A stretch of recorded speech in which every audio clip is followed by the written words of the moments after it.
इंग्रजीत एक छान म्हण आहे, डोंट जज a book by it's cover.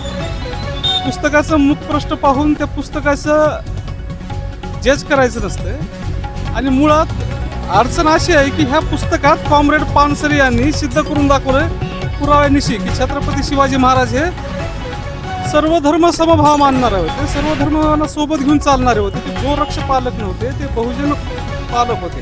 आणि हीच गोष्ट ह्या संघी लोकांना आवडत नाही. त्यामुळे 40 वर्षापूर्वी निघालेल्या ह्या पुस्तकावर ते विनाकारण, कारण मुळात ते गायकवाड साहेब 9वी पास आहेत सर, ते वाचले असेल याबद्दलच मला शंका आहे. कारण जो व्यक्ती हा पुस्तक वाचेल त्या व्यक्तीच्या मनात शिवरायांच्याबद्दल 10 पटीने आदर वाढेल. कारण ज्या काळात हे पुस्तक लिहिलंय तो काळ बघता. कारण मी एक गोष्ट सांगतो की साहित्य आणि वाङ्मय नावाचा एक काहीतरी प्रकार असतो, त्याच्यावर पूर्णपणे त्या लेखकाचा, कवीचा, त्या साहित्यिकाचा अधिकार असतो. पण तर ते जाणीवपूर्वक अपमान केला की नाही ते आपल्याला वाचल्यानंतर कळतं. आता तुम्हाला एक गमतीशीर गोष्ट सांगतो की परमपूज्य विश्वरत्न बोधिसत्व डॉक्टर बाबासाहेब आंबेडकरांची बहुतांश भीमगीते हे एकेरी उल्लेखाचे. पण ह्याचा अर्थ असा होत नाही की आपण त्याचा अनादर करतो. ही एक वेगळा आदर असतं, हे एक वेगळं प्रेम असतं, त्याच्यातला भाव महत्वाचा असतो. आता काल जे बागेश्वर धामनं जे आकलीचे तारे तोडले की हे घुगून फिरून संघाला जोडायचा प्रयत्न आहे महापुरुषांना. त्या नागड्या रामदास स्वामीचा आणि छत्रपती शिवरायाचा कधीच संबंध आला नाही. जो स्वतःच्या लग्नातून पळून गेला आणि लोकाला सांगतो संसार करावा नेटका, ब्राह्मण पापी दुष्ट असला तरीही त्याचं पूजा करा, असे विचार सांगणारा बनवादी छत्रपती शिवरायांचा, डॉक्टर बाबासाहेब आंबेडकरांसारख्याचा गुरु कसा असेल. तर त्यामुळे एखादा भाव जो आपण व्यक्त करतो, आम्ही आमच्या आईवडिलांना आरोतून बोलतो, ह्याचा अर्थ असा नाही की आम्ही आमच्या आईवडिलाचा आदर करतो. साहित्यिक वाङ्मय साहित्य नावाचा काहीतरी प्रकार असतो. ज्या ज्या कुणाला अडचण आहे ह्या शीर्षकाविषयी त्या प्रत्येकाने पुस्तक वाचावं. आणि आम्ही आता एक संकल्प केला की आम्ही 1.5 वर्षापूर्वी जवळपास 1,500 प्रति अहमदपूरमध्ये वाटल्या आता मराठा सेवा संघात. अजून पुन्हा असंख्य प्रति वाटायचे, जास्तीत जास्त लोकांपर्यंत हे पुस्तक पोहोचायचे. कारण बहुजनांनी हे पुस्तक वाचलं पाहिजे. खरे शिवाजी महाराज, खरे डॉक्टर बाबासाहेब आंबेडकर हे समजले पाहिजे. शिवशाहू फुले आंबेडकरांचा हा महाराष्ट्र तोडण्याचा प्रयत्न जाणीवपूर्वक संघाकडून आणि ह्या भाजपकडून होत आहे. काल जो धीरेंद्र शास्त्री बोलला त्यावेळेस त्या स्टेजवर आपल्या राज्याचे मुख्यमंत्री देवेंद्र फडणवीस असतील, नितीन गडकरी असतील आणि तमाम भाजपचे नेते, मोठे नेते होते. कुण्याही नालायकाने ह्याचा निषेध केला नाही. ह्याचा अर्थ असा आहे की यांना राज आश्रय मिळाला. जाणीवपूर्वक ही पिलावळी सोडली आहेत महापुरुषांना बदनाम करण्यासाठी, संघी कार्यक्रम पुढे राबवण्यासाठी. पण जोपर्यंत आमच्यासारखे चळवळीचे कार्यकर्ते जिवंत आहोत हा त्यांचा डाव आम्ही कदापि सहन होऊ देणार नाही. ज्या कुण्या मूर्खांना वाटते की ह्या शीर्षकामध्ये काहीतरी अडचण आहे त्यांनी पुस्तक वाचावं आणि आमच्याशी चर्चा करावी. आणि गायकवाड साहेबाला कळकळीची विनंती आहे, पुन्हा एकदा हे पुस्तक वाचावं.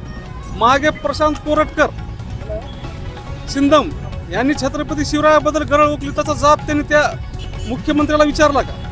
काल धीरेंद्र शास्त्रीने जो वक्तव्य केले, शिवाजी महाराज जे अपमान केले त्या बाबतीत सुद्धा संजय गायकवाडांनी जाब विचारा, त्यांची हिंमत असेल तर. एवढं ते जर शिवप्रेमी असतील.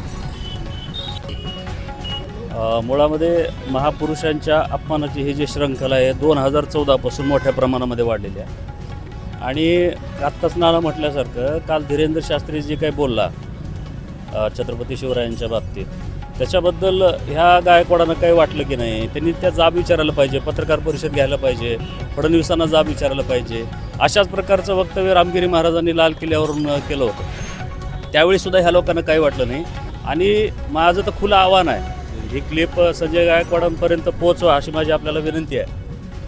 खरंच संजय गायकवाडांच्या पार्श्वभागात जर दम असेल, मी पुन्हा सांगतो, संजय गायकवाड यांच्या पार्श्वभागात जर दम असेल तर हे दगलबाज शिवाजी नावाचं पुस्तक आहे. आणि ज्यांची पूजा करून हा भाडखाऊ मोठा झाला संजय गायकवाड, त्या बाळासाहेब ठाकरेंचे वडील प्रबोधनकार ठाकरे यांनी हे पुस्तक लिहिलं. तुझ्यात दम असेल तर त्यांचे दोन्ही नातू आज जिवंत आहेत, उद्धव ठाकरे आणि राज ठाकरे. त्यांना जाऊन जाब विचार. म्हणजे एखाद्या गरीब प्रकाशकाला फोन लावायचा, धमक्या द्यायच्या, त्याच्या आई बहिणीवरून शिव्या द्यायच्या. तुझ्यात दम असेल तर जा ना, ठाकरेंना विचार ना प्रश्न. दगलबाज शिवाजी, त्याच्यामध्ये छत्रपती शिवरायांचा एकेरी उल्लेखसुद्धा आहे शिवाजी म्हणून. मग तुला काही वाटत असेल तर हे पुस्तक एकदा वाच आणि जा विचार जाऊन. नानाने म्हटल्यासारखं ह्याचा आणि कुठल्या पुस्तकाचा काही संबंध नाही.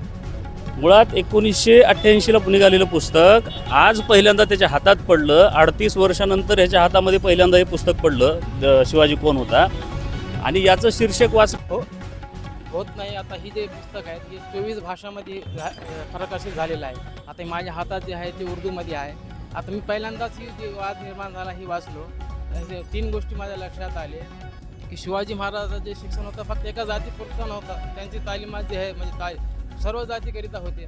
आणि शिवाजी महाराजाचं जे स्वराज्य होता ते स्थापनेसाठी मुस्लिम मावळ्यांचा सुद्धा त्यांचा साथ होता.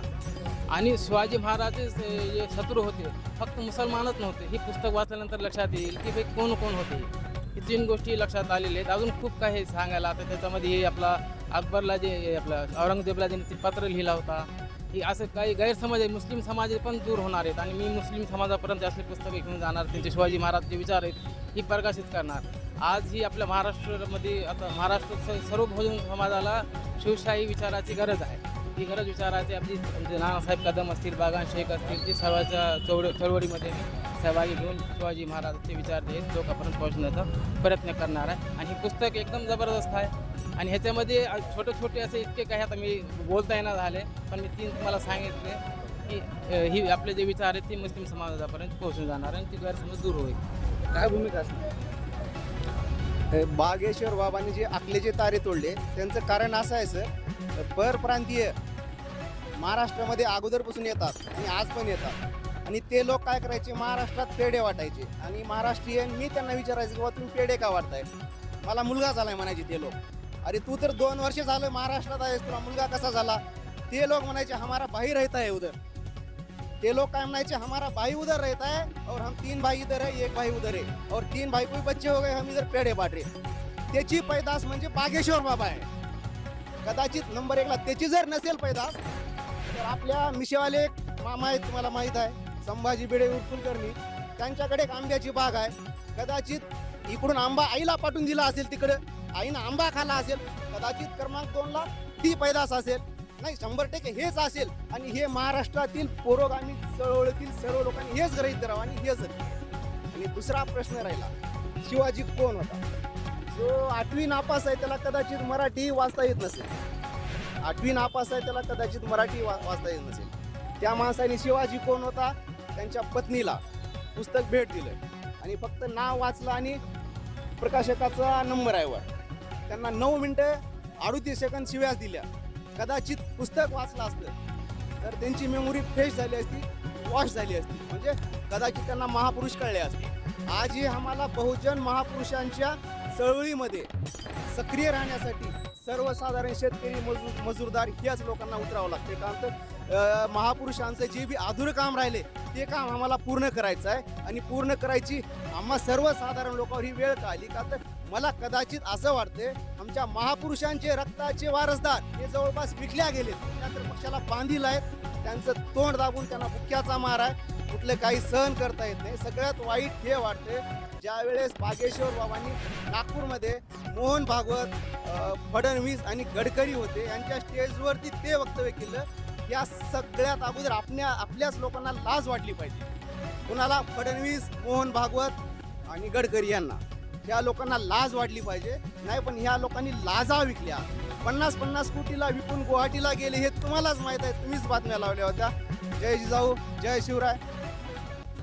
खरं म्हणजे हे अविरत चालणारी परंपरा आहे आणि त्यांचं फावतं याच्यासाठी की आपणाला गुलामीत राहण्याची सवय झालेली आहे. कारण का पुरंदरे असतील, भंडारकर असेल, गोनी दांडीकर असतील यांनी शिवाजी महाराजांना गो ब्राह्मण प्रतिपालक हे चरित्रात्मक समाज मनावर रुजवण्याचा प्रयत्न केला. परंतु शिवाजी महाराज किती म्हणजे सुधारक होते, समतेचे पाईक होते, स्वराज्याचे जनक कसे होते या बाबीवर मुद्दाम होऊन प्रकाश टाकण्यात आलेला नाही. आणि त्याच्यामुळं आजची जी परंपरा आहे बौद्ध चारवाक, बुद्ध आणि चारवाकपासूनची परंपरा आहे की कुठलंही नेतृत्व तयार व्हायला 25 ते 30 वर्षे लागतात. आणि म्हणून इथल्या मनुवादी व्यवस्थेनं जे गौरी लंकेश असतील, कुलबुर्गी असेल, गोविंद पानसरे असतील किंवा नरेंद्र दाभोळकर असतील यांना संपवण्याचं काम केलं. आणि त्याच्या पुढची परिवर्तनाची जी लढी आहे, साखळी आहे, त्याला खंडित करण्याचा प्रयत्न केलेला आहे. आणि आता बघतो आहोत की आपण म्हणजे अघोषित आणीबाणी आली असं म्हणतो. परंतु या महाराष्ट्राच्या राजकीय स्थितीजावर जे काही 25-30 वर्षानंतर राजकारणाची खडानखडा माहिती असणाऱ्या लोकांना देखील संपवण्याचं कटकारस्थान इथं केलं जात आहे. आणि आपण पाहतो की आपण कोश्यारी असतील, काय आणखी भिडे असतील, आणखी आता बागेश्वर आहे, हे सगळे हे करत असताना ज्या सभागृहामध्ये 180 आमदार आहेत ते मात्र भ्र देखील बोलत नाहीत. ज्या शिवाजी महाराजाचा पुतळा पाडण्यात आला तो पाठक कुठं आहे? ह्या सगळ्या परंपरा ज्या आहेत ते परिवर्तनाची लढाईला गतिरोध करण्याच्या संबंधानं षडयंत्र हे रचण्यात आलेलं आहे. कारण का गोविंद पानसरे यांनी शिवाजी महाराज हे एक माणूस कसे होते ते बहुजनांच्या विषयी सुधारणा कशी करीत होते, रयतेची काळजी कशी घेत होते, आणि माणूस म्हणून लेखकांनी जे वर्णलेलं वर्णन आहे ते निश्चितच दैवतीकरणाकडे नेणारं नाही. इथं जे आहेत पुरंदरे असतील, भांडारकर असतील किंवा गोणी दांडीकर असतील यांनी शिवाजी महाराजांना दैवतीकरणाकडे नेलेलं आहे. आज भिडेची पिलावळ देखील आपण पाहतो आहोत की शिवाजी महाराजांची आरती करताना बघतो आहोत रोज सकाळी. हे म्हणजे शिवाजी महाराजांना दैवतीकरणाकडे नेण्याचं षडयंत्र आहे. गोविंद शेळके सर सगळ्यांना माहीत आहे, मराठा सेवा संघाचे कामं करतात ते. त्यांना जर त्या कोनशिलेवर गोविंद शेळकेंचं नाव आहे आणि ती पोरं जिवारी पोरं विचारतात की तुम्ही कोण रोखणार आहे. म्हणजे अशा पद्धतीची नवीन जी पिढी येते आहे त्यांना कुठलंच भान नाही. आणि म्हणून ब्राह्मणी परंपरेमध्ये अडकलेले शिवाजी महाराज हे आत्तापर्यंत हे केलेले आहेत. परंतु पहिल्यांदा गोविंद पानसरेंनी हे जे परिवर्तनाच्या लढाईतले, कारण का जिथं शिवाजी महाराजांचा जन्म झालेला आहे शिवनेरीवर, त्याच्या अवतीभोवतीच्या पहाडावर पर्वतावर पाहिलं तर 350 ते 400 बौद्ध लेण्या आहेत.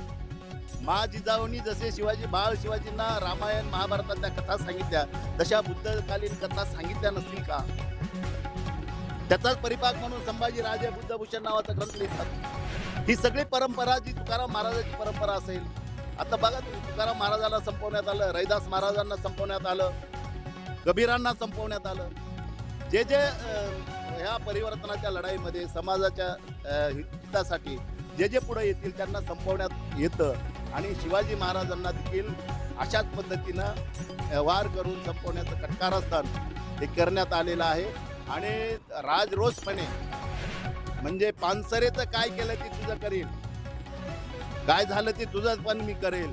कारण काय ज्या विधानसभेमध्ये आणि विधान परिषदेमध्ये 180 पेक्षा जे मराठा समाजाचे आमदार असून देखील त्यांना पुतळ्या पाडल्याचं गम नाही. शिवाजी महाराजावर काही वात्रट बोललेलं, विकृतीकरण बोललेलं त्यांचं काही गम नाही. ही सत्ता लोलूप माणसं जी आहेत हे स्वाभिमान आणि स्वतःचं अस्तित्व गहाण ठेवलेली माणसं आहेत. हे काही करू शकणार नाही. आपल्यासोबत प्राध्यापक बालाजी आचार्य. जय जिजाऊ, जय शिवराय, जय भीम. लातूर जिल्ह्यातील अहमदपूर येथे आज आम्ही पुरोगामी विचाराच्या सर्व संघटना, आंबेडकरी चळवळीतल्या सर्व संघटना यांच्या वतीने शिवाजी कोण या पुस्तकावर गरळ ओकणाऱ्या आमदार संजय गायकवाड यांचा जाहीर निषेध करण्यासाठी आम्ही एकत्रित जमलेलो आहोत. या पुरोगामी महाराष्ट्रामध्ये काही जातीचा आधार घेऊन जातीयवादी पिल्लळं डॉक्टर बाबासाहेब आंबेडकर असो, महापुरुष असो आणि छत्रपती शिवाजी महाराजाबद्दल शिवाजी कोण या पुस्तकाच्या बद्दल ज्यांनी खरं तरी हे पुस्तक वाचलेलंच नाही. 1988ला गोविंद पानसरे यांनी हे पुस्तक लिहिलं.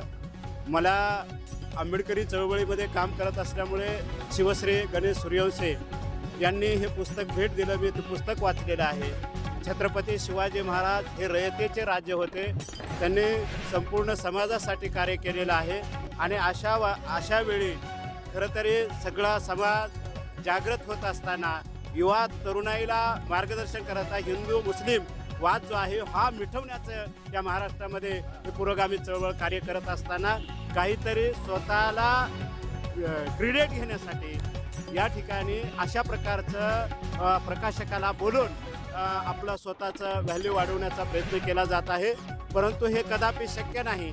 कारण मला सांगायचं आहे, आमदार संजय गायकवाड यांच्यापेक्षा आमच्या समाजामध्ये कितीतरी बुद्धिवादी लोक आहेत. त्यांना हे पुस्तक भेट दिल्याच्या, त्यांच्या पत्नीला हे पुस्तक भेट दिल्याच्या नंतर ते पुस्तक या ठिकाणी गरळ ओकतात. यापूर्वी सुद्धा त्यांनी गरळ ओकलेली आहे.